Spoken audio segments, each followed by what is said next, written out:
একটা মানুষ বসে বসে কারোর সাথে গল্প করতে খুব পছন্দ করে এবং গল্পটা যেন তার নিজের জীবন থেকে নিয়ে আসতে চায়, নিজের জীবনের গল্পটাকেই যেন সবার সাথে শেয়ার করতে চায়।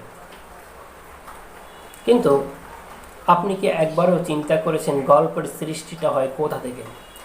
যদি আপনি আপনার জীবনের গল্প বলার জন্য অভ্যস্ত হয়ে যান, তার মানে হলো আপনি মানুষের সাথে আপনার নিজের জীবনের গল্পটাকে প্রকাশ করতে চান একবারে আনন্দের সাথে। চা খাইবেন, আড্ডা দিবেন আর আপনার জীবনের গল্প বলবেন, এই সময় এইভাবে দিনটা কেটে যাবে।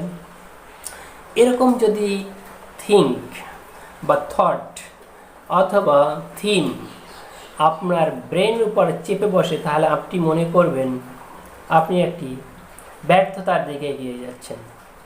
কিন্তু এর বিপরীতে একটা সুন্দর গল্প আছে, সেটা হলো যদি কেউ দেখতে পারেন যে আপনার গল্পটা অন্য কেউ বলতেছে, আপনার গল্পটা অন্য কেউ প্রকাশ করতেছে, বিশ্লেষণ করতেছে এবং সেটা মানুষের সাথে শেয়ার করতেছে, তাহলে বুঝবেন আপনার জীবনটা ধন্য, আপনি সফল হয়েছেন, আপনি সাকসেসের পথে আছেন অথবা আপনি সাকসেসের কাছাকাছি চলে এসেছেন।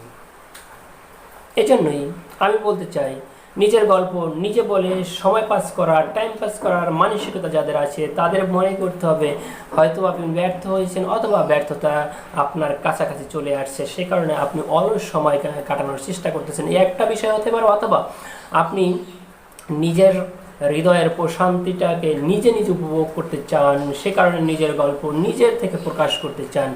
আমি মনে করি এটা একটা বোকা মানুষের কাজ।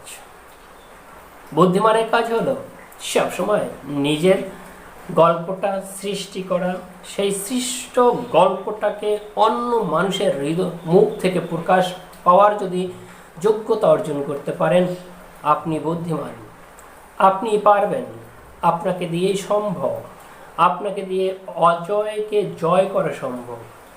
হয়তোবা কথাগুলো একেবারে আপনার কাছে ছোট ছোট মনে হতে পারে, এই কথাগুলো হয়তোবা আপনার হৃদয় স্পর্শ নাও করতে পারে, কিন্তু এই ব্রেইনে একবার ঠান্ডা মাথায় একটু চিন্তা করেন তো, কথাগুলো কি যৌক্তিক নাকি অযৌক্তিক?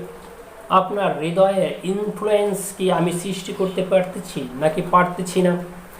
যদি পেরে থাকি তাহলে ভিডিওটা কন্টিনিউ করেন, আরও অনেক ভিডিও আসবে যেগুলো আপনার হৃদয়ের একটা প্রতিচ্ছবি প্রস্ফুটিত হবে আমার ভিডিওর মধ্য দিয়ে। তার মানে আমি আপনার জীবনের গল্পটা বলতে চাই, তার মানে আপনি সফল হচ্ছেন। আর আমি আমার নিজের জীবনের গল্পটা বলতে চাই না, কারণ আমি চাই না যে মানুষ বলুক যে আসলে আমি একটা বোকা মানুষ।